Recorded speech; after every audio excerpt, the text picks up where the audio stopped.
जय श्री राम।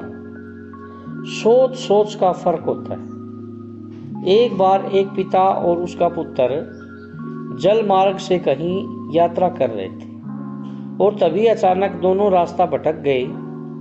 फिर उनकी नौका भी उन्हें ऐसी जगह ले गई जहां दो टापू आसपास थे और फिर वहां पहुंचकर उनकी नौका टूट गई। पिता ने पुत्र से कहा, अब लगता है हम दोनों का अंतिम समय आ गया है। दूर दूर तक कोई सहारा नहीं दिख रहा। अचानक पिता को एक उपाय सूझा। अपने पुत्र से कहा, वैसे भी हमारा अंतिम समय नजदीक है, तो क्यों न हम ईश्वर की प्रार्थना करें। उन्होंने दोनों टापू आपस में बांट लिए, एक पर पिता और एक पर पुत्र, और दोनों अलग अलग टापू पर ईश्वर की प्रार्थना करने लगे। पुत्र ने ईश्वर से कहा, हे भगवान, इस टापू पर पेड़ पौधे उग जाए जिसके फल फूल से हम अपनी भूख मिटा सकें। ईश्वर द्वारा प्रार्थना सुनी गई। तत्काल पेड़ पौधे उग गए और उसमें फल फूल भी आ गए। उसने कहा, यह तो चमत्कार हो गया। फिर उसने प्रार्थना की कि एक सुंदर स्त्री आ जाए जिसे हम यहाँ उसके साथ रहकर अपना परिवार बसाएं। तत्काल एक सुंदर स्त्री प्रकट हो गई। अब उसने सोचा कि कहीं मेरी यह प्रार्थना सुनी जा रही है, तो क्यों न मैं ईश्वर से यहाँ से बाहर निकलने का रास्ता मांग लूं। उसने ऐसा ही किया। उसने प्रार्थना की कि एक नाव आ जाए जिसमें सवार होकर मैं यहाँ से बाहर निकल सकूं।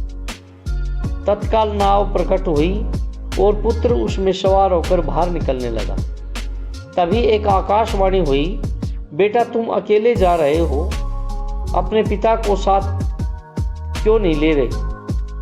पुत्र ने कहा, उनको छोड़ो, प्रार्थना तो उन्होंने भी की थी, लेकिन आपने उनकी एक भी नहीं सुनी। शायद उनका मन पवित्र नहीं है, तो उन्हें इसका फल भोगने दो ना। आकाशवाणी ने कहा, क्या तुम्हें पता है कि तुम्हारे पिता ने क्या प्रार्थना की। पुत्र बोला, नहीं।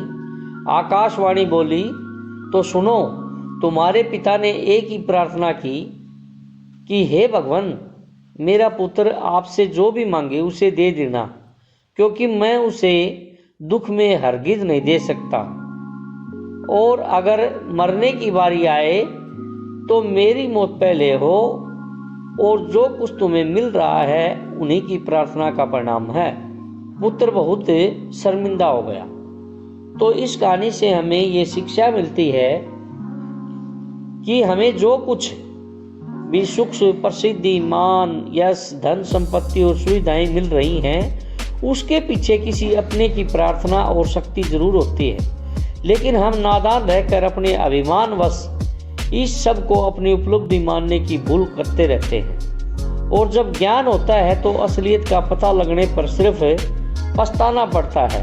हम चाहकर भी अपने माता पिता का ऋण नहीं चुका सकते। एक पिता ही ऐसा होता है जो अपने पुत्र को ऊंचाइयों पर पहुंचाना चाहता है, पर पुत्र माँ बाप को बोझ समझते हैं। इसलिए आप हमेशा जरूरतमंदों की सहायता करते रहिए। जय श्री राम।